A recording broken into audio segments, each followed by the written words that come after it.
And just like that, it's Friday. Can you believe it? Is it? I'm Russ Kane. That's funny. Yesterday was Thursday. Get a load of that shirt. Get a load of that shirt. Holy God. I'll try not to go moo in the middle of this. Well, yeah. I mean, are you? What is this? You are now got a side gig for the Milk Marketing Board. Yes, that is it. The joke is, of course, that you're a pescatarian and don't eat meat. Correct. I eat anything that moves, basically. So be very careful. Anything that moves. Anything moves. Ha ha ha. Cheers, it's been everybody. Too long. So what's new in the world of the film? It's a very good question. What is new? I want to know. I want to know everything that's going on. I don't have a life. I want to hear about your life.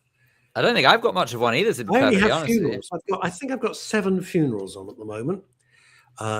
It's like the Somme out there, basically. And yeah, that's all I'm doing is sitting at my desk, writing eulogies and planning funerals. And a huge wedding for June. Huge. How do you write a eulogy if you didn't necessarily know the person? Because, I will explain. I make a phone call and I visit the family and I have compiled a sheet of questions. And what I do is I go through absolutely everything with them to get all the information that I need. Ian in Surbiton, we say hello to you. Now we dash up to Yorkshire. Lad. Put the kettle on. Put kettle on. Hope it fits. Hey. And Barry J. Allen. Was it your birthday yesterday, boy? I think Barry J. Allen's birthday was yesterday. Good afternoon. Happy to both of you. How lovely. So that's how I do. That's how I write the eulogy. If you follow Coronation Street, you can see that poor Todd is struggling. I don't struggle because I've always been a professional writer for the last year. I mean, like 40 years. I've been a professional writer. So I love doing it. Absolutely love doing it. And I'm just, because I have a natural sense of curiosity, being led into someone's life is amazing. Really, it's a really beautiful thing. I can imagine though the pressure is pretty immense to get it right though. Hang on. Brian Kingsford, good afternoon all. Hello, Brian. The pressure is enormous. Well, the whole thing, you want to get the service right. So the first thing you do is the order of service, and they sign that off with all the right music and all the right prayers and all the right eulogies. And then you plan everything with them bit by bit by bit. And then, of course, you've got to perform it all. There's only you. There's an absolute disaster at impending. The service. There is only you. Everybody they bring it. What do you mean? What's the matter? What's happened? Something's missing. He's gone. What's missing? Like what? What do you mean? What's missing? The cravat. I didn't know who it was. I thought it was your brother or so. I did. Phil, it's you. So sorry. I was just being polite. I thought it was a total stranger. I did not realize it was Phil. God knows what his middle name is, Dave. James. Or as my son-in-law calls him. How's your mate Dave? I said, Ollie. His name is not Dave. His name is Phil. It's like an episode of Only Fools and Horses. He only ever calls you Dave. Sorry, I've been his name's not Dave. His name is Phil Dave. And that is his proper name because I've met his parents. That's Ray Phil the Cravat, Dave. Yeah, Phil, the Count of Cravats. One day I'm going to say that horribly wrong. It's the only reason I did it. I've been called something very similar. I know you have, boy. I know. What's going on in the great world of your huge radio station? Are you still enjoying it? Is everybody still there? What's happening? I want to know. We want the scoops.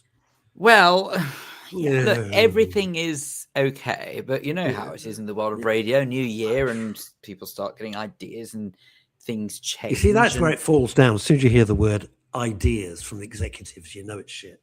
Mm-hmm. You know. So we shall see. But all seems every time. Okay. So I've been contemplating. I've had a thought, and I need to talk to you about something. I know thoughts are a dangerous thing. Well, in your case, incredibly dangerous. It's true. Look what happened. As you know, Last year I was on a bit of an economy drive, and as a result of it, I had to sacrifice my membership to Soho House. You did, yes. Now I don't regret doing so, because when they tried to put the membership fee up to £270 per month, I thought, no, thank you very much indeed. I don't even pay that a year because I'm a founder member from 1995. I know. Not even that for a year. So I strongly decided against. Yeah, it's madness. But you can always come with me if you want to go. You just say, I want to go, and you just thanks. just Yeah, no, absolutely. Oh, listen, happily. But so here's the thing, you see, is it sort of feels very odd not to have a little sort of nook to hide out in. A little nook. You go around to your parents' home. In that part of London, you see. So I was toying with the idea of whether or not it's time to sort of revisit the Soho Whiskey Club. Because I know you don't really do it anymore, do you? I don't do it because, I'll tell you why I don't do it. One, I'm hardly drinking. Joking aside, I'm really, the only thing I'm drinking at the moment, and since more or less January the 1st, I'm not doing dry January, I don't believe in any of that.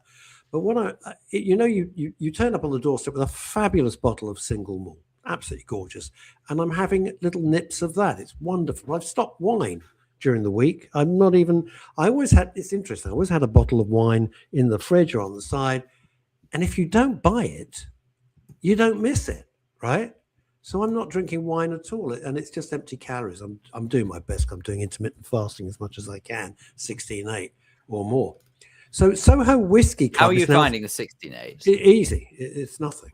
It's really? I never have breakfast anyway. So to just have just have black coffee. So if I finish eating by, say, 8 o'clock, 8:30, I won't have anything to eat until, like anything. 12:30. If I can leave it to 1 or 2, that's fine by me. I don't feel hungry at all. You get into the rhythm of it. I love this joke. Yeah, Colin Vaines told me this joke on Saturday. He goes, I love a whiskey diet. I've lost 4 days already. That's great. That's a lovely joke.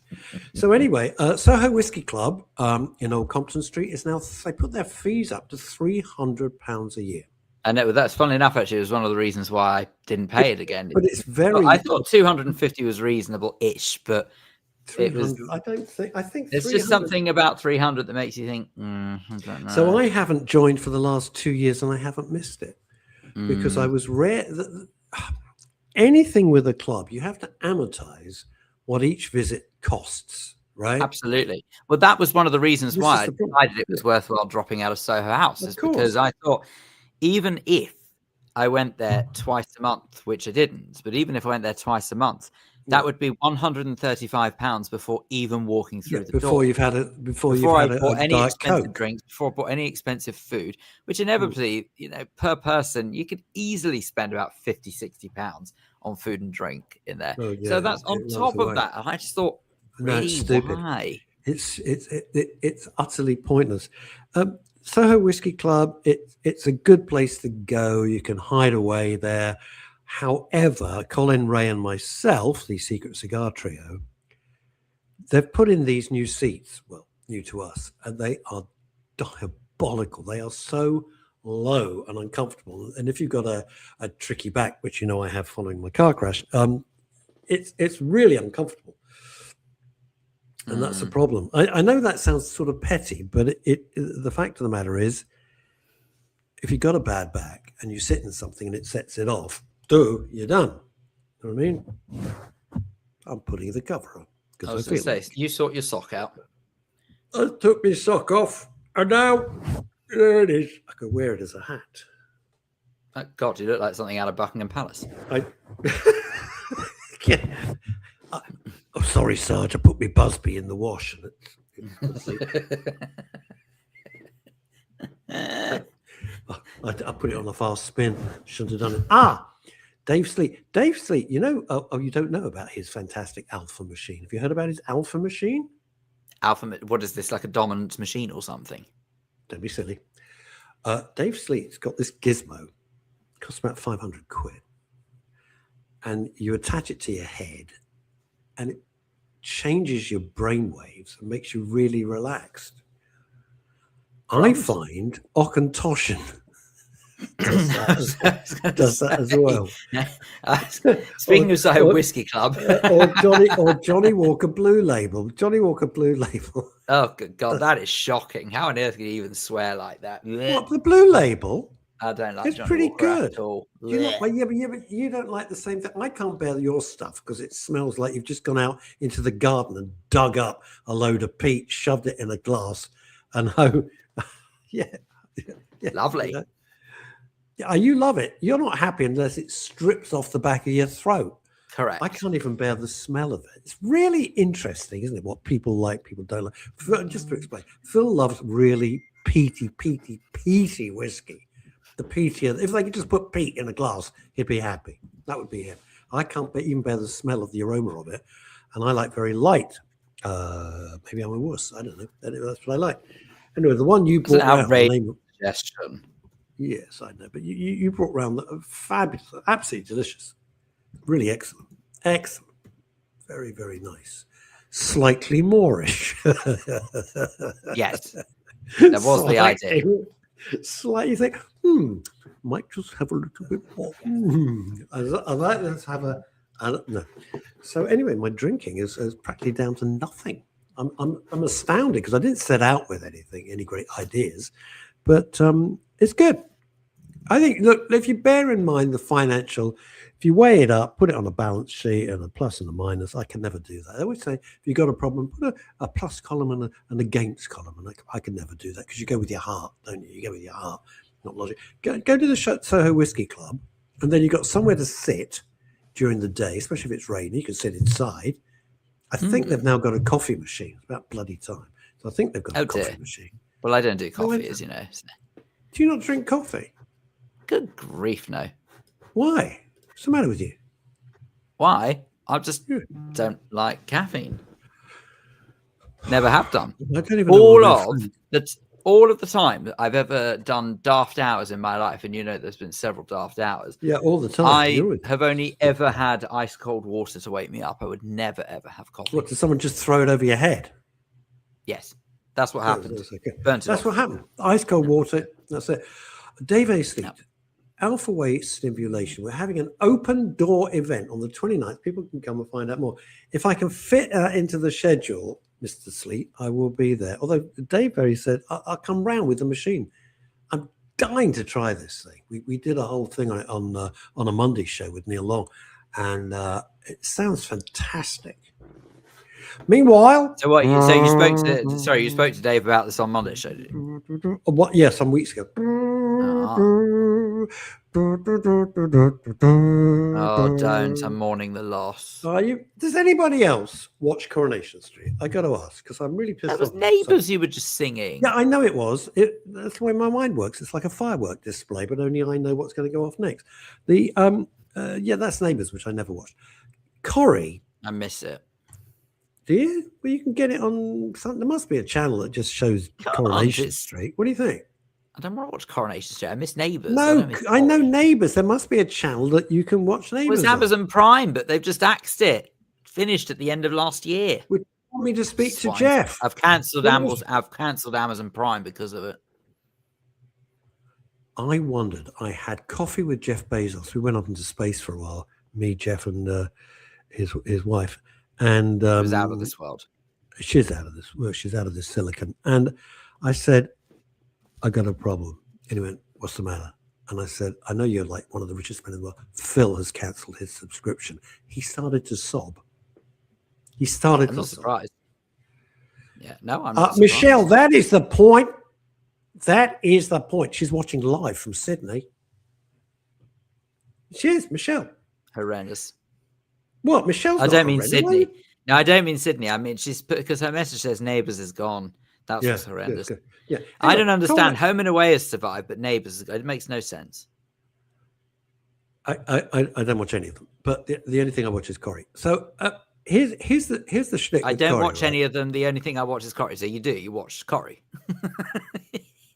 I don't watch any of the Antipodean soap operas. I watch Coronation Street. Is that clear enough? I don't like Corrie anymore. It doesn't like you. It's not funny. Not the way it used to. Oh, it's not funny at all. It's It couldn't be any more grim if it's so grim. It is so. I think that's terrible. What happened to the age of Percy Sugden and stuff like that? That all was gone, great. Mate. It's all gone. Shocking. It's all. Do you remember when Phyllis Pearce went up to Percy Sugden? No. You got to bear in mind, I haven't watched it for many. I am not kidding you. The last time I watched it was I swear to God, I was a kid. Ina Sharples, Minnie Caldwell, and whoever else it was. That was the last time I watched it. And now I've sort of got addicted to Martha Longhurst. Martha Longhurst. There you go. And now I've started watching it again. God only knows why. I just think it's on when I'm having my supper. Anyway, Michelle Vaughan. There was a time when, right, this was brilliant. I've never forgotten this line. It was superb. And this is the kind of writing that we loved Corrie for. Okay, go. It was around Christmas time. And Phyllis Pearce goes up to Percy Sugden with her purple rinse. Yep. She says, I can only dream. And she says, oh, Percy, would you give us a kiss under the mistletoe? And Percy looks and he says, I wouldn't kiss you under anaesthetic. Yay! That's very good. Minnie's cat. Here we go. Minnie's cat was called Bobby, says Philip Harley. Now, here's my point. All right, it's all doom and gloom. And so for months, at least 4 months, I'll do this as quickly as I can, because if you don't watch Corrie, this will mean sod all. Right, for 4 Not to months. mention we're going to talk TV for half an hour after half. Yeah, but she doesn't watch it. I'm seeing her tonight. Oh. I am seeing her tonight. Oh, yes. Oh. Yes, she's. Are you okay? Not really. I'm overexcited. She's taking me to see a film. Ooh. She sent me a screenshot. I couldn't even read it. So Christ, that's what I'm going to go and see. God knows. I've never recovered when she took me to see the wrong film. You remember that story? The wrong film. She said, "Oh, do you want to see this? This is Chantal Rickards OBE, right?" So I go, "Oh, that looks great," and it was like a kidnapping revenge plot thriller. I thought that's great. So we meet at the screening room, which is a hotel or something, and we sit down. It starts with the jungle. And I'm thinking, yeah, okay, let's get this adventure on. After about 20 minutes, I turned to Chantal. I go, what the bloody hell are we watching? It was a documentary about jaguars in the jungle. She'd taken me to the wrong screening room for entirely the wrong film. In the jungle, were there? No, they were electric, and you had to be bisexual to drive them. Apparently. Oh. I think Jaguar might surprise everybody with this car. I think it's going to be actually much, much better than. Well, now that they've sacked the idiot who came up with the pink and nonsense what a load of crap! What a load of things can hopefully only get better. How to kill your brand? How to kill your heritage in like 30 seconds? Unbelievably stupid. Stupid. Lucky, I know. I should be so lucky. Thank you. A lot of Australian stuff. Anyway, I'm going to get back. I stopped watching. What was this? Oh, so what Ian's talking about is that when Amazon brought back Neighbours a couple of years ago, Therese, who is one of the main characters, and Toadie, another main character, who were polar opposites, suddenly the two of them were married. Well, he's from Toad of Toad Hall. So what the hell? They're doing a crossover. Well, his actual name is Jared, but no one ever really called him that. Anyway, so Toadie and Therese were married in the opening scene of the new look Neighbours. And Ian, I completely agree. It was stupid and very unbelievable. I'm delighted to say they did correct that nonsense. So. What did they do? They shoot him? No, the two of them separated. Right. Okay. So anywho, this storyline in Coronation Street goes as follows. There's a gay policewoman, the most incompetent policewoman in London, apart from the head of the West Midlands Police Force, and her partner, who runs a big clothing factory, Carla and Lisa, right? Lisa's an idiot. Carla's a bit more sensible. I think she's an idiot. And Lisa was married to another woman, and they had a daughter. Don't ask. I have no idea, all right? I'm thinking turkey basters. I can't go further than that. And the other woman was also a policewoman whose name was Becky, and she died. Fair enough. Oh. Knock, knock, knock on the door. On heaven's dead door. 4 years. Knock on heaven's door. 4 years later, who's at the front door? Becky. No, not you. Becky's back. All right. You're always welcome. She's back. She went from Becky to Backy. She went from Becky to Deddy to Backy. That's basically yes. where she went, right? So she's back. Good job she wasn't actually, never mind. No, don't even go there. So anyway, for 4 months, we see Becky lying and cheating and having people beaten up, and she's a crooked copper, and everything she says is a lie, blah, blah, blah, blah, blah. And eventually, after a huge car crash when they did the Emmerdale Corrie, what they called it, Corriedale, the crossover. Oh, that. What the hell was that? No, that was fun. I didn't know anybody from Emmerdale was, but it didn't really matter.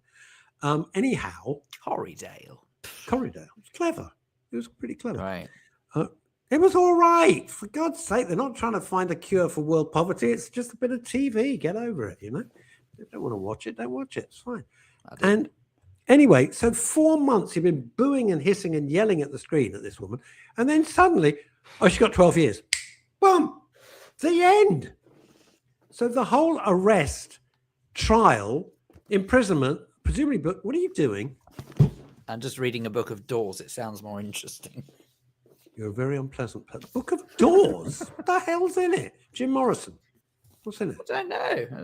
I'll pick out a lot. Let's see. Let's see. Don't know. So, you've got a book in your home and you don't know what the book is.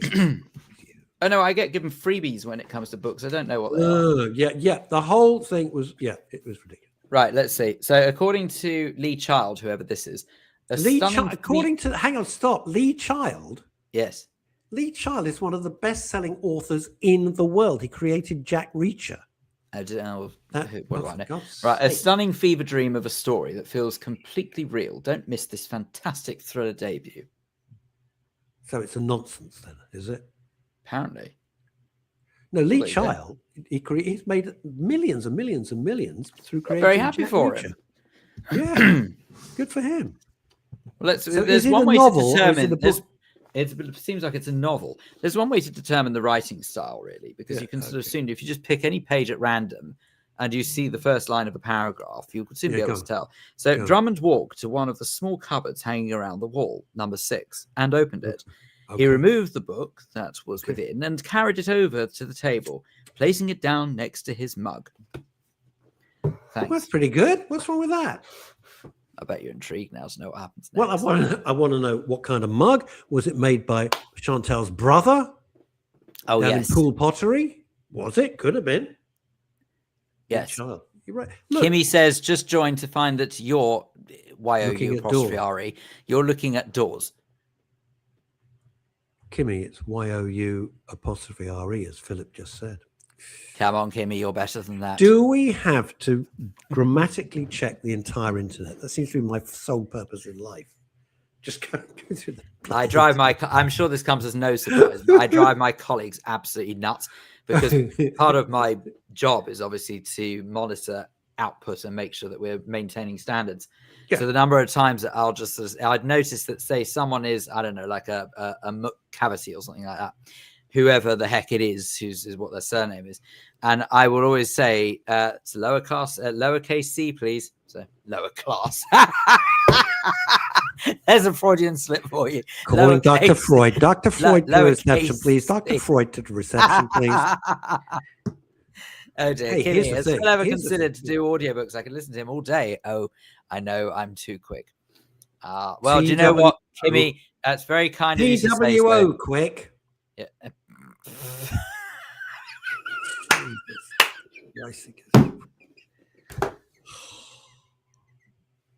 There are times I despair. This is absolutely one of them. Look at that shirt. Can you imagine when Phil left the shop? That's brilliant. Sorry, Kimmy, that's hilarious. When Phil left the shop, do you think the people around the shop go, I can't believe we've had that shirt since I wasn't silly enough 1973. I ordered it online. I didn't want anyone to see me. No. It's made myself laugh. Kimmy's made herself laugh. Let it be known for the record, by the way. Yeah, I think you should stop picking on the shirts because actually it's a very important reason I'm wearing this. As we live in 2026, I know that the age of self-identification is very important. Here we go. Come on. And I'm afraid that I have made a very important decision. I've been hiding this for a very long time. Well, not to many, but go on. But it's something that it's something that I've been trying. Shut up. It's something I've been keeping. Something I've been keeping from you for quite a while now. But I feel comfortable enough to be able to share this with you and to our dear friends from the Midday Show. Yeah. I, moving forward, have decided to identify as a Dalmatian. So I think that's very brave. Thank you. And we support you with that. You're a boy Dalmatian, or you're a non-binary Dalmatian, or just a I don't know. I don't want to get it wrong. I'm a bitch. Well, we know that. So you go for walks, or what happens? Well, my neighbours weren't terribly impressed from the other day when I decided to go to to pay a visit. But at the same time, I tried to explain to them it was just giving back to nature. And that the plants would benefit. The most important, you're not a horse. The most important with the roses, the most important thing that we need to investigate with your coming out as a Dalmatian. One, how is Rufus taking this? Rufus being your cat. Two, is your neighbour Miss C. DeVille? So unfortunately, the cat did scratch me for the first time the other day. So Ow! What, for real? He obviously detected something was amiss when he realised I was turning into a dog. Philip Harding, very good. I can think of 101 reasons not to wear it. I love that film. I thought it was great. That's my father's favourite Disney film. Mine is Pinocchio. I remember going with my next door neighbour, Lawrence. Next door neighbour Lawrence to see it when we were kids. We went to the Southgate Odeon, Southgate in North London, to see it. Oh, that's very Kimmy. You're on fire. Freezer, jolly good fella. That is very good. Come on. Very, very. That's a great gag. What have we got here? I'm not taking Phil for walks. He could take his. This has taken a very sinister turn. I don't quite know where this has come from. I was only having a laugh. Alice in Wonderland. We go down the rabbit hole. As soon as I see Phil, we go down. Very good. Talking about Alice in Wonderland, go down the rabbit hole. That's it. That's what I mean. That's what I'm saying. We go down the rabbit hole. Well, I think actually, in terms of my favorite film, my favorite Disney film, I should say, sorry, is that there's. I wonder whether or not actually. Hopefully, I'm not going to regret this because it's just up here. But I don't want it to fall off the wall. You know it's going to fall, don't you? The whole shelf's going to come down now, and it's great comedy value. Let's be honest. And the ladies get a look at Philip's trousers. Everything's good job on wearing them. I could have just thank God for that. This should give an indication as to where my love is. Mary Poppins. Very good. Yes. Yep. Stick 101 giraffes. Stick your neck out for that one. It's the Little Giraffe. Yes. Pirates of the Giraffarian. I'll keep going till you find one that you like. I'm going to go with Jungle Book. Oh, now. Can you not do your house decorating in the middle of an important broadcast going out around the world? Hang on. Jesus. I've got to dust this picture. It's terrible. Give me. Anyway, no. So it's not. Philip Harding says Madagascar. No, it's not Madagascar. It's The Lion King. Arsene Wenger, he ran Arsenal. What have we got here? My favourite film. Martin Clunes, not the original, with Robert Donat. Mary Droppings. I love Mary Poppins. Mary Poppins is a fantastic. That was a good film. What a film! Because if you ever think you can't do dust, I really if you ever think you can't do terrible. accents, you just have 10 minutes of Dick Van Dyke. You think I'm a genius. He's 100. I know he's 100 years old. He's amazing. What a guy. He was the reason I wanted to become an advertising copywriter, because I used to watch the Dick Van Dyke Show with Mary Tyler Moore, and he looked like he was having such great fun as a writer and a comedy writer. That's when I was a little boy, I thought, that's what I want to do, and that's what I ended up doing. True. That's what I wanted to do. Oh, hang on. We're going to go into our favorite film, Duel. Yeah, Steven Spielberg. Duel. Fantastic, with Dennis Weaver. Amazing film. Do you know what gave him the inspiration for that film, Duel? when Spielberg was a little boy, he'd sit in the back of his dad's car and they're driving along the highway, and these huge trucks would come by, the 40-foot, 60-foot long ones. And he'd look at the wheel nuts holding these huge tires on. They were kind of level with his eyes. And as a kid, it scared the crap out of him. And that was what gave him the inspiration years later to make the film Duel, which is all about where a salesman, played by Dennis Weaver, if you're as old as me, you remember him as, Chester in Gunsmoke. Wait for me, Mr. Dillon. Wait for me. Anyway, he overtakes a lorry or something, minds his own business, and the guy driving the lorry, who you never see, is a psychopath and chases him the entire day. It's really scary. It's a brilliantly simple premise, and it's a very scary, brilliant film. Gracious. I wonder if she's going to grace us with her presence. I think she's had a bit of a hair We've got trim. a bit of a tech issue going on, I think. Who has? She's had a hair trim. Ladies and gentlemen, you know her, you love her. I have the pleasure of spending the evening with her coming up. Chantal Rickards OBE, you've had your hair trimmed. You didn't even tell us. No, I haven't had my hair trimmed. I've just curled it. It looks very snazzy. It looks. Oh, there it is. There it is. There it is. Oh, it's a bit I panicked. I'll be honest. I panicked. It's a bit puffy. It's a bit what? It's a bit puffy. It's a bit sort of Farrah Fawcett Majors. Now you're talking my language. Although my favourite was Jacqueline Smith. Right, now we've got it. Lee Janford. Hello, Lee. Oh, okay. Yeah, my favourite is Jacqueline Smith. I thought she was way more attractive than Lee.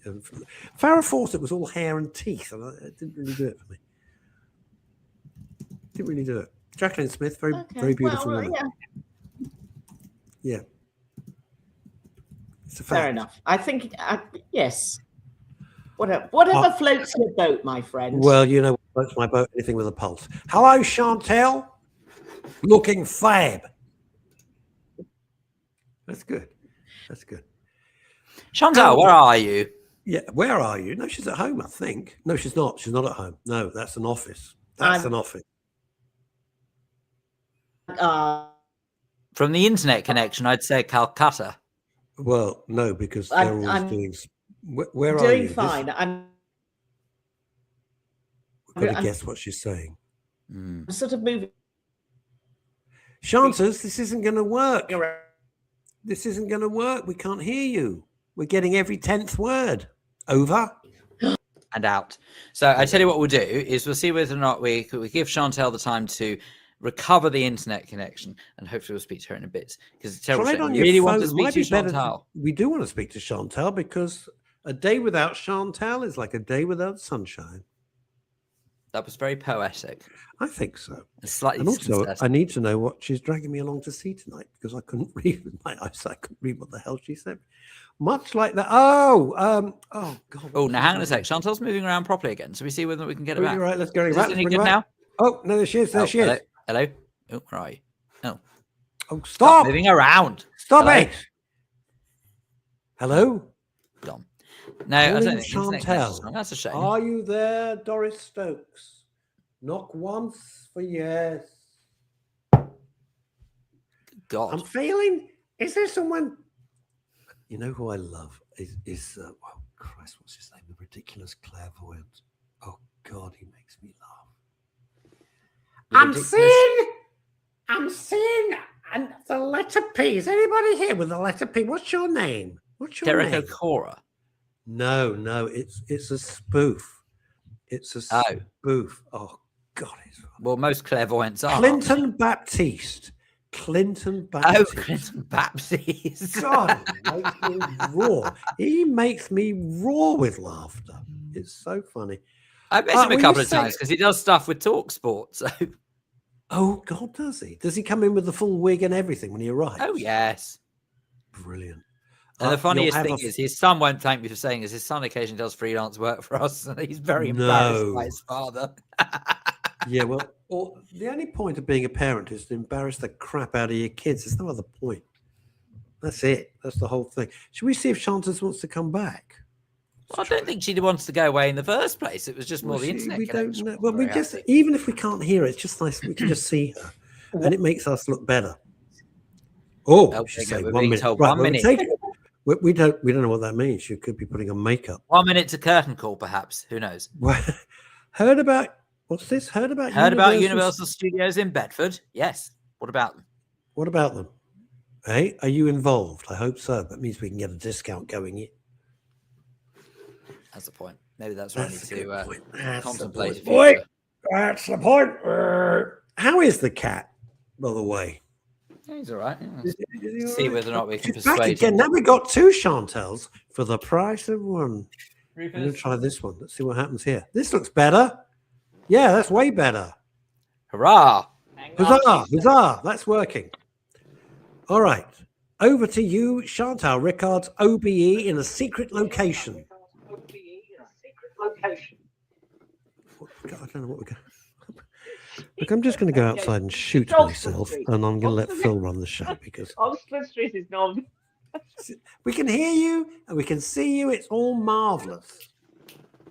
We've got a better connection with Michelle Vaughan, 12,500 miles away in Sydney, Australia. Anyway, If I was Michelle's not actually joining us in video. she could do. She'd be very welcome. Very welcome. I think at this stage of the game, anybody would be welcome. No, we can see you and hear you. It's all cleared up. It's all great. Right. What has come across your purview, Chantal Rickards OBE? Marty Supreme. Okay, Marty Supreme. Yeah. Starring Diana Ross. Here's the cat. Marty Supreme is starring Timothy Chalamet. Chalamet. You know who he is? Chalamet. Yeah, of course I know who he is. Bob Dylan. Bob Dylan, exactly. And Dune. Bob Dylan. And Dune. You do know who he is. And the King. Yes. Absolutely. Yeah, well, his latest movie is called Marty Supreme.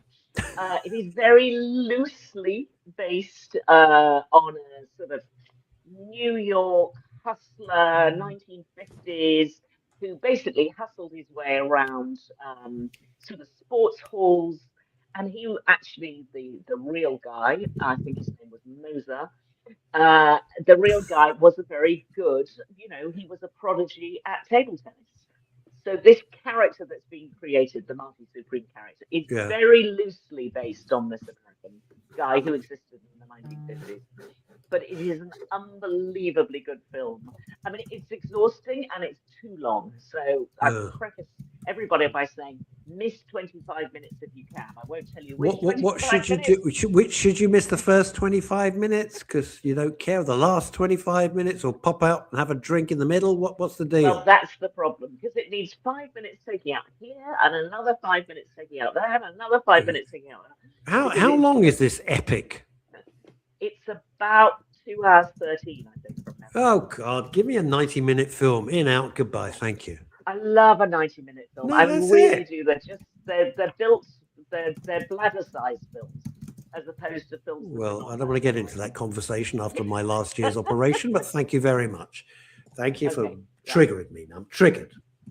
Oh God, here we go. Triggered. So, go and see Marty Supreme, but just remember that I told you it was. Did you say it's a Scorsese film? No. Oh, I thought I'm going mad. There is a guy called Safdie who is a very, very good filmmaker. Okay. Safdie brothers, actually. Okay. And he Uncut Gems he did with Adam Sandler. Oh God, Uncut Gems. Yeah, it was exhausting. It's the most exhausting film I've ever seen. So Marty Supreme is like that, but twice as exhausting. I mean, you just feel sort of used up by the end of it. I know.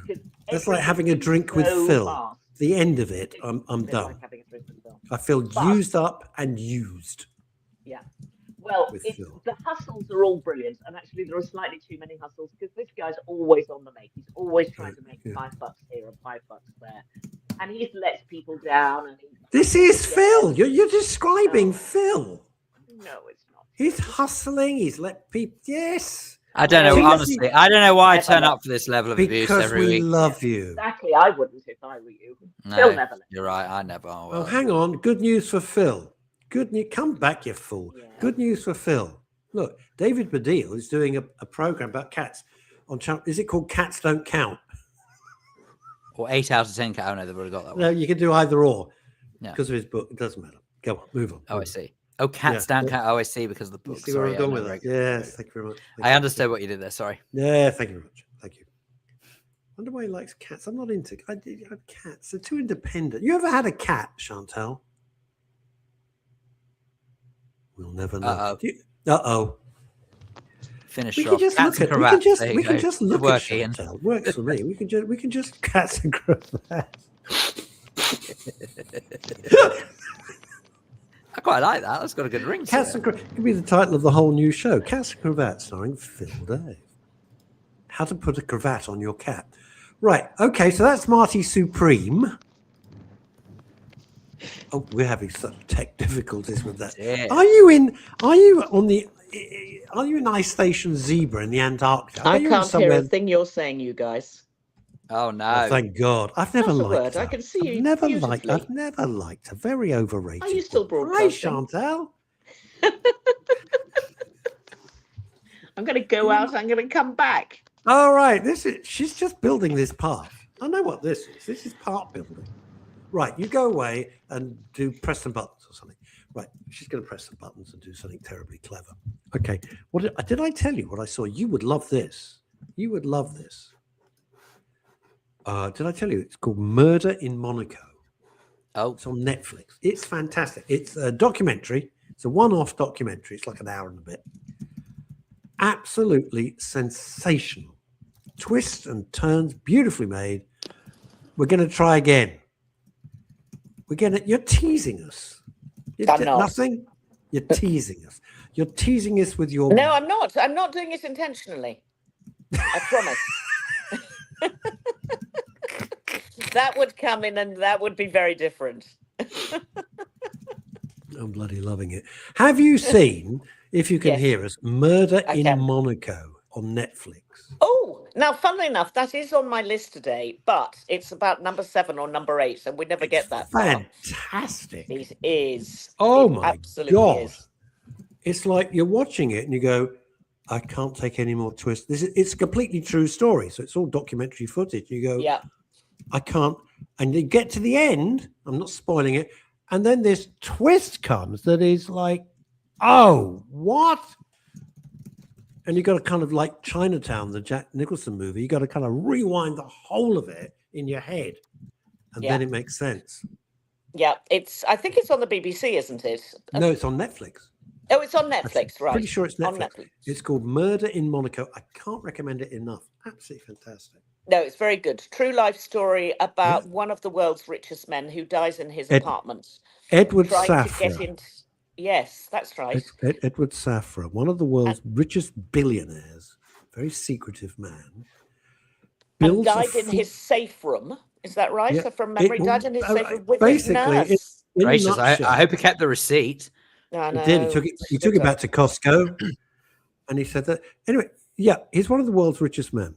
Right, he owns the most expensive villa in the world, which was for sale for $500 million. Yeah. He moves to Monaco. I'm not going to spoil the story, and he builds essentially a penthouse, which is a fortress.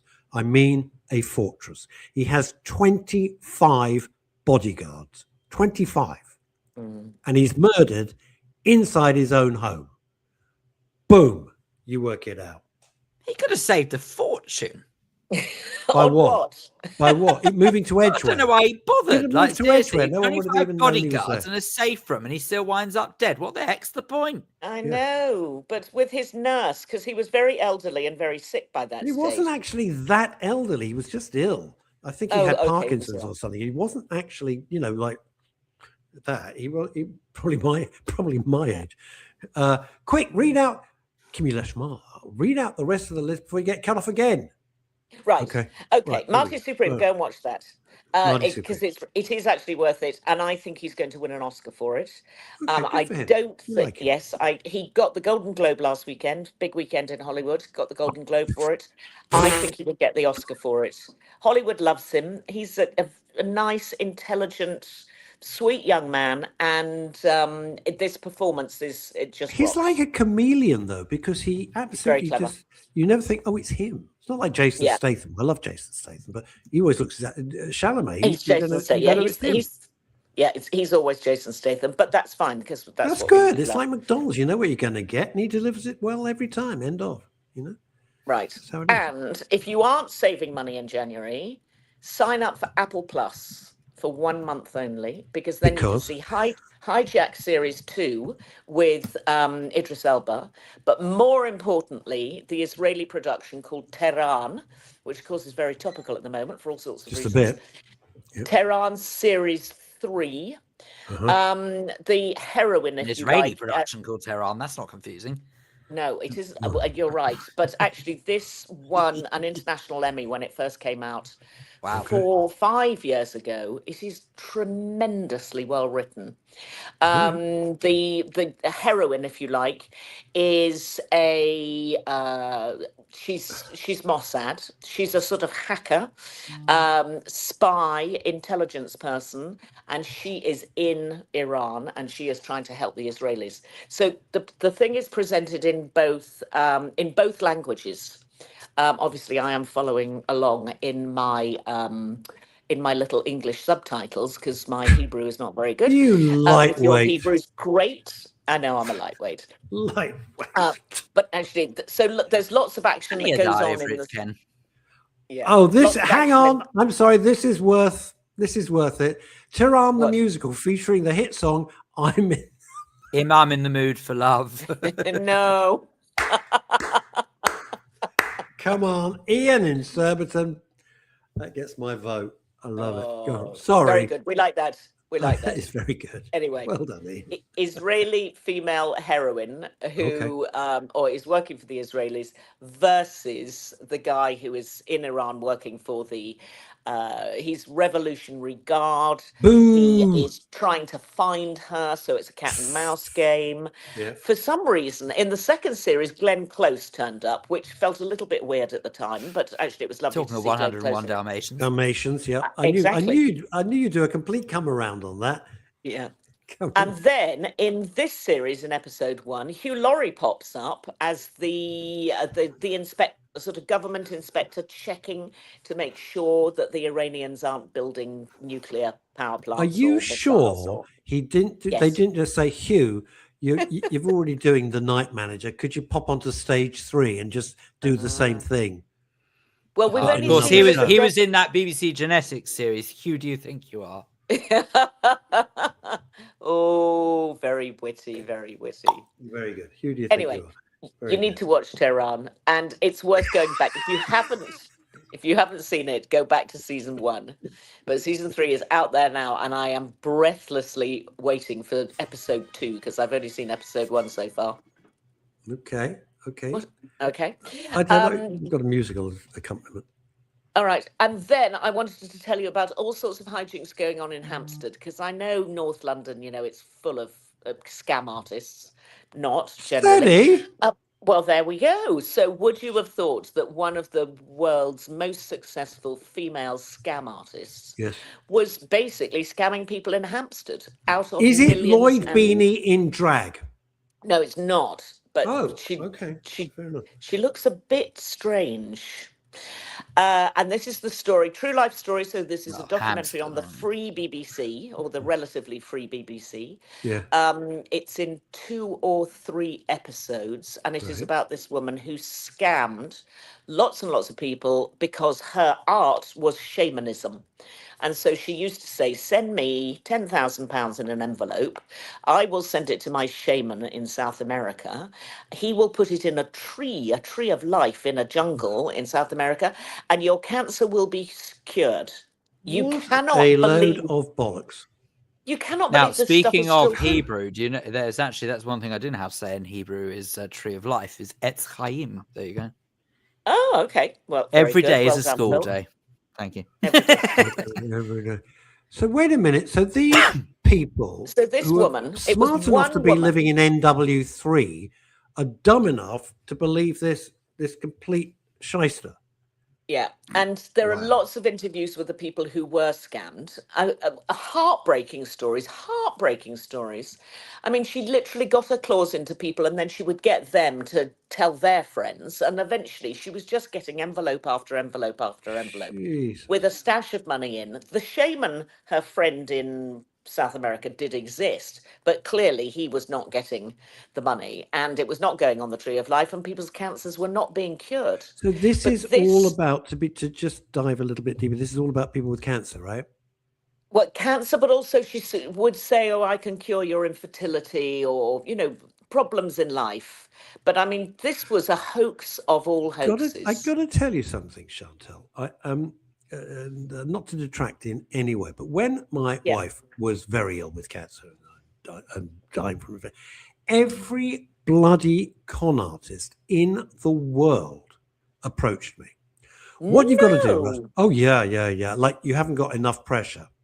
You haven't got enough pressure because you're watching somebody going through cancer. Every little shit in the world came out of the woodwork. You wouldn't believe. That is terrible. I'm so sorry to hear that. I threw one out the house. It was an absolute con. But the trouble is, you get so desperate that you will try anything. And only one got through. The bloody nurse. It was a nurse doing a side hustle. No. Yes. Yeah, I'm not going to go into any more details. But you got to try this. You got to try that. Why don't we go to here? Why don't we? And I'm like, just go away. I put it slightly more stronger.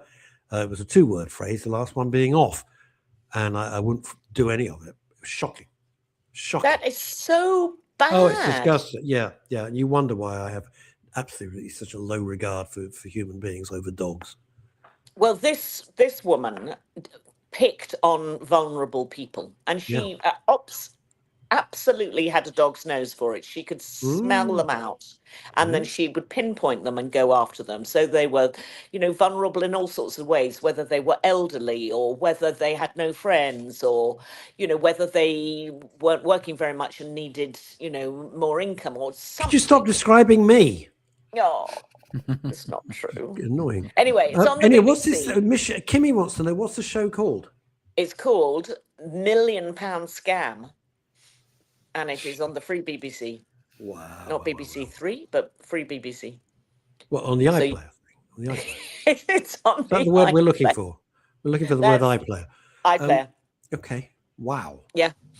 And I hope they got it and shot her. Yes. And something I put on the list for this week, only because I looked at the title and I thought, that's me and Russ. Does not, Phil, you don't have to watch this program. It's called How to Keep Your Brain Young. Oh, I see. Oh, okay, from that one. Yes. Part Phil, 2. It's too late for you, Russ. Thank you very much. I'll give that one up. No, it's very good for you and I, Russ, because it'll keep us going as long as we take note of what it says. Yeah, you're about 20 years younger than me. Stop trying to get in on the act. All right. It's only a one-off episode. I think they think they can tell you everything they need to tell you. Do you have to wear a shirt so you look like a Dalmatian? Does that help? Well, it's probably good for visual, to excite your visual receptors. It's probably quite good. Right. Yeah. That's the most diplomatic thing I've ever heard you say, Chantal. That is really good. That's very, very celeber. That's very good. It's so important, That's why I'm so thrilled to be given this complete new career as a celebrant, which has just taken over my life. I've got, I think, 7 funerals on at the moment. And because I'm like working and loving every moment of it and having to use all the skills that I've accumulated over the years, and it's marvelous. It's one of the things I love about it. Yeah, well, we like that. There's only so many cups of coffee you can go out and have, isn't there? It's not. I'm not sure that there's much new information in it, but it's done in a sort of TikTok way, in that actually it probably would have been better as a TikTok video. I don't know what that means. I'm serious. I have no idea. Very short. Basically, the simple answer into how to keep your brain young for people of our generation, Russ, we should be taking up a musical instrument. That is the key, the key to everything. Really? It's the key to everything. Yep. Oh, wow. Blimey. So it just stretches that, I think they call it neuroplasticity. And so now there's a very fancy word for this time of day. But it means you generate new brain cells. You do. We don't generate many brain cells at our age, but actually you can generate new brain cells and prevent the other ones just sort of deciding not to work. They just atrophy. Exactly. That's it. So take up a musical instrument, and learning a new language is also a good thing. I could learn English. Yeah. That would help. I think so. It would be a plus. I could go back to drumming. I've always loved drumming, and I do watch a lot of drumming videos. You can't beat them. Really? And I have a practice pad, and I have my Vic Firth 4A sticks because that's the size that I like and the weight. No. Oh yeah, I've done it for years. You've never told us that before. I've drummed since I was about 13, 14. Okay. Always. Well, time to get the drum pads out again then. My drum symbol. Hey! Michelle Vaughan has a question. Yep. Sorry, I don't mean to give it any stick. I already put the kettle on. You know the thing about you, you're a premier broadcaster. Thank you. I already play piano. Does that count? Well, play more piano. I found a calculator better. No, she's got to. No, Michelle, you need to learn a new instrument. If you can already play piano, don't learn think the trumpet really and piss off your neighbours. I think I did play something else there. Ian in Surbiton, I talk about playing the bass. Been to the river, haven't seen it. Yeah, geez, walked into that one. Thank you. Just walked into that. Very, very good. Very good. You should have known. I should have. Anyway, that's on Channel 5, and it is called How to Keep Your Brain. Oh, yeah, we're talking about TV. Sorry, yes. Yeah, well, we were vaguely talking about TV. We are. How to keep your brain active. Very, very important. Otherwise, it just goes to the I rather like the idea of learning to play the piano. I tried to learn it years ago and then gave up because I didn't like the amount of practice involved. Yeah. Well, I mean, I suppose it doesn't matter if you're rubbish, but if you keep trying at it, keep playing with it, then I don't think you have to be perfect at these things, do you? No, I'm sure not. Well, Phil sets himself very, very high standards. That's true. Yeah. Or to actually coin a phrase that once Peter Ustinov quoted, which I thought was absolutely brilliant, where he says that unfortunately he sets himself very low standards which he fails to meet. Well, Ian has said, of course, sorry for the fist joke, not the place for it. If you put some herbs with that, it was not the place or time. We're catching up. Moving on. We're catching up. Yeah, very good. Hey ho. So, besides that, I would also recommend, if you have got Paramount Plus, but again, you might have to go to the bottom of your pockets to find £4.99 a month. Paramount Plus actually got some rather good stuff on it at the moment, including a new thriller called Girl Taken. And I'm sure there is more to this than meets the eye. I've watched the first 2 episodes, and at the end of episode 2 or the beginning of episode 3, you're sort of told, you're told right at the beginning who has abducted one of these 17-year-old twin girls. And then you get to the end of episode 2, 3, and that's, or beginning of 3, and that is sort of resolved. And then you go, so what's going to happen in the next 3 episodes? And that's just at the point where I'm up to, because clearly they are now letting you in on, with other little weird threads, that there is more to this story than meets the eye. And I'm rather enjoying it, except for the fact it is supposed to be, I don't know, somewhere in the home counties, but it was filmed in Spain. So when I started watching it, I thought, the roads don't look the same, the buildings don't look the same. And the Matador in the middle of Lidl. Completely. I mean, it's bonkers. I mean, they've obviously done it to save a ton of money. What do you wait for? Sorry, I just decided to rock up. Anyway. We like that. You'll like the mountains. The thing, if you're interested in rocks and mountains, and this is a bit of a non sequitur, I did watch half of the first episode of Pole to Pole with Will Smith this morning as I was doing the horrible class. What I slap people in the Oscars, Will Smith, which was why I didn't. I will never watch anything with him ever again, ever. Well, I would say it is not a patch on the original. Wait, didn't he hit Chris Rock? Hey, come on. He did hit Chris Rock, as we know. Yeah. And it's been made by a British company, by Jane Root's company, used to be head of BBC Two. They've spent 5 years making it. But at the end of the day, it's still Will Smith. Uh-oh. Yes. Susie Becker is not happy with me. Rock up. So that wasn't on my recommended list. Chantal, it's a weird thing. Just slight diversion very quickly, because you were talking about Golden Globes and everything. Mark Ruffalo, a face that I would never, I could never stop punching if I met him, to be honest. No, don't be nasty about Mark Ruffalo. Are you kidding me? I loathe him. I loathe and detest him. And I do little one-man boycotts. I know they're pointless, but it's the only power that I have as an individual, little tiny individual, one human being. And I won't watch anything with him. I won't watch anything with the ghastly Will Smith in it or his horrible wife. I just won't. I can't support them in any way. Right. Tilda Swinton, she can go do one. Olivia Colman, she can go do one. They're awful people. Awful people. Dear. And stupid. And I won't watch them. Okay. They don't care. I won't buy Ben and Jerry. Like I won't buy Ben and Jerry's ice cream. They couldn't give a monkey's. That's not cool. See what it is? It's ice cream, not cool. Yeah. They gave them the cold shoulder. No, I agree. They don't care. But it means something to me. Okay. It won't have any global impact. I know that. It's stupid.